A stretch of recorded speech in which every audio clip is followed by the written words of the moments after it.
I hated to see my home sell, but there was nobody there I to. flushed the toilet. Good. Did you wash your hands? Yes. Good. And I had a brother I Wipe. wiped my bottom. Good. who was a hard worker. Mother was a smart woman. She was a businesswoman from the little girl on. We had a saloon and outside where you, what do you call that? Porch? No, they shoot balls and great big Bowling? bowling alley. We had a Mhm. bowling alley and a saloon. Mm-hmm. But In Germany? no, in Luxembourg. Luxembourg? Yeah, it used to be, they used to have a German language, but now it's put in here all French. Hmm. Well, even me, when I first went to grade school, I had to learn French from first grade on. What did you speak as a toddler? Well, we had a language of our own. It wasn't, but it was taken from the German. Mm. And our newspapers were German, and our school books were German, but we learned French from the first grade on up. Hmm. Wow. And then I went to Belgium where they speak French also. And then I went to Paris for several years. And I could speak fluent French, but I forgot it. Well, when I came to this country, my sister forbid me to speak French. She said, if you speak French very much, you'll never learn English. Mm-hmm. Well, she might have had something there. Mhm. She wanted me to learn American, you know. Mm-hmm. So I was anxious to learn the language too, because the only jobs I could get is for helpers in a home where a mother was too busy and needed somebody to help her. Mm-hmm. But after I knew the language, then I could work for wealthy people Mm-hmm. and do the work that I had been doing in France. In France, I worked for royalty, Hmm. Wow. but yeah, all I had to do was answer the telephone and answer the doorbells and wait on tables. That was about all that I had to do in France. I had a good, easy job, Wow. but my brother wanted me to come with him to this country. We were, him and I, we were kind of two of a kind. That is, the others were all older, you know, Mm-hmm. because we came unexpected when they thought they wouldn't have any more children. How many siblings did you have? We had 5 boys and 5 girls. Wow. 10 of us. I was the 10th. You were the youngest. Yeah, but they mentioned when my dad went to the neighboring town to register us, him and another man went together because we were born the same day, this man's son, and Dad was, he thought we had almost too big a family. So in very low, he whispered 10 children when they asked us how many we had. Oh my. He said it in a very low voice. And the other man, he had 16, and he 16? hollered out loud. 16. Because he was proud. Go ahead and bring one in here, Katie. One But at you a know time, what bring he one done here. for a living? He couldn't smell anything. He had no sense of smell. Is that right? This other man, and 16 babies. I don't know. Oh my goodness. So he was, we didn't have electricity inside bathrooms, Yeah. but he cleaned out the outside bathroom. Toilets. That's what he done for a living. Oh boy. Oh, well, that's the perfect job for him, wasn't it? Yeah, he couldn't Maggie, smell Do you anything. know what you do with this thing? How do you do it?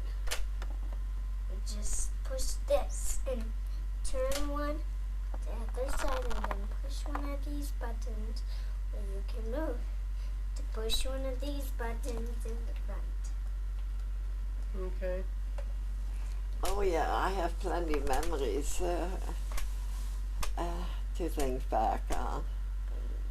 This makes them go backwards or frontwards. And one day I went to the employment batteries. office in Chicago. They have, maybe a dozen employment offices there. Wait, you're going wrong. And I asked them if they had a job in my line.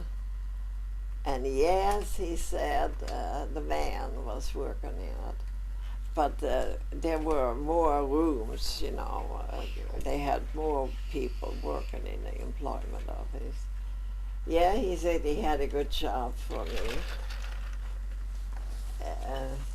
I said, well, where is it and what is it about? And he said it's a retired man who gets lonely, and he wants somebody to visit, to talk to.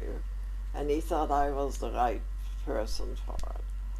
And he was determined I would take that job. I said, I'm working for families. I don't work for retired men. Mm. I wouldn't have taken the job for no money in the world. That's probably a good thing. Who knows what you would have got yourself into? Yeah, who knows? But Okay, anyway, You know what you do?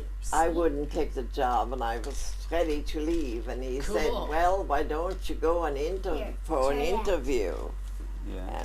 and see what it's about? That's been Well, fun. I went for an interview, but I had to pay first before I went, and it was $15 in 1920, thereabouts. No, 26 was, Was he flipping them?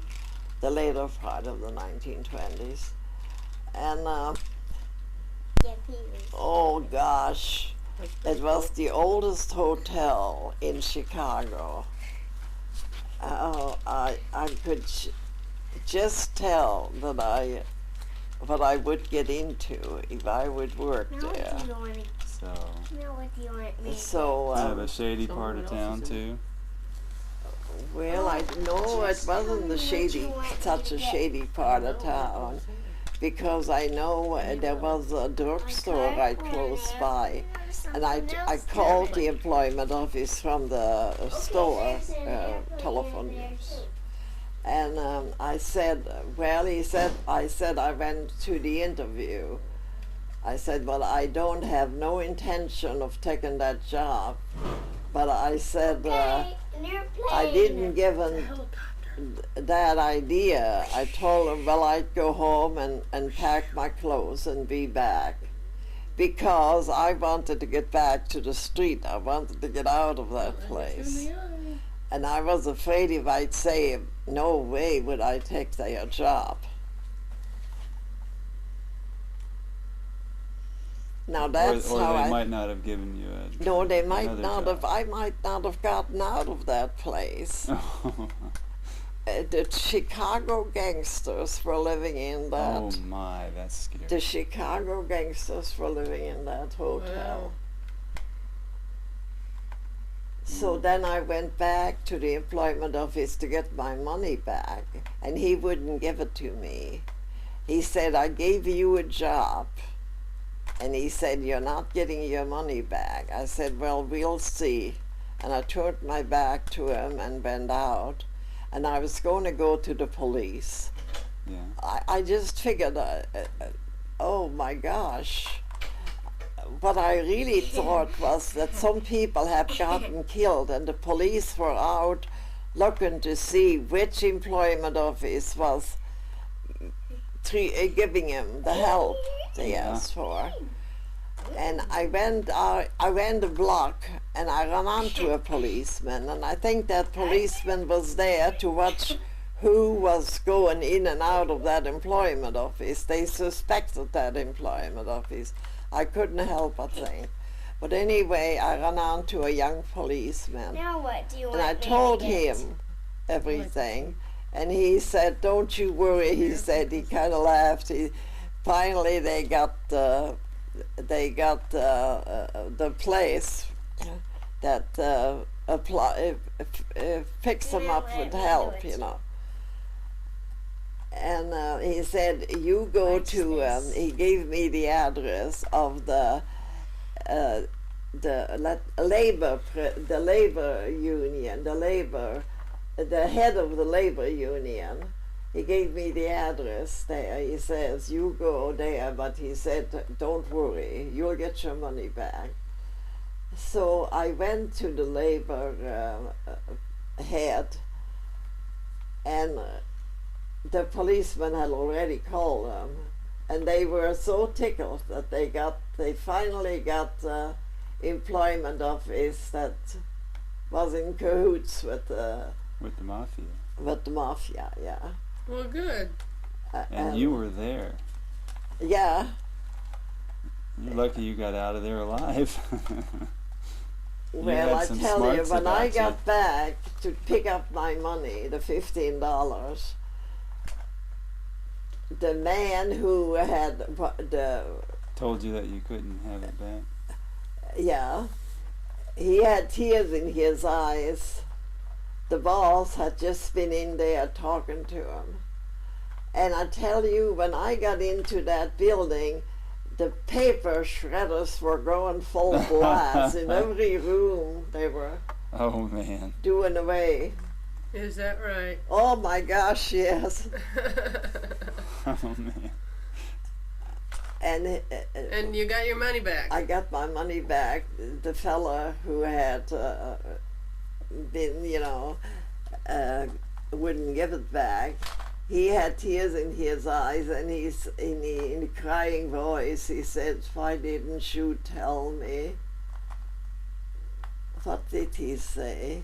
Oh, why didn't you tell me that you were going to the police? I said, "Well, I felt I'd done a pretty good deed by." But I took a job out of Chicago, quite a ways out of Chicago, because I was a little bit leery. Yeah. Well, shoot, they're probably out looking for you. The mafia's that. Yeah. Who's that that beautiful old No, I lady figured that some girls you might know for the Chicago gangsters, the girls that they send them, they never saw the light of day again. Oh my. They would, you were supposed to end up as one of them. Yeah, I was supposed to, but I had enough sense not to. Oh man. I was always how old proud were you? of. Oh, I was in the 20s. An alligator. I was 22 when I got married, and I think it was less than 2 years when this happened.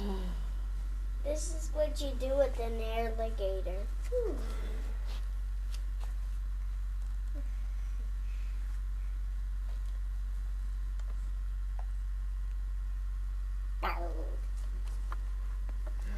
Stick your finger in there. But I had given them the idea. I said, well, where is my bedroom? Put your where finger is the in there. bedroom? Where Put your finger in where there is the kitchen? and the alligator. I asked all those. I said, I hardly know what to think about it. He said, I said. Something looked a little suspicious there when you came No. in. There was nothing to clean. And the only thing in the room where I went to, it was a long room, but it was divided in two.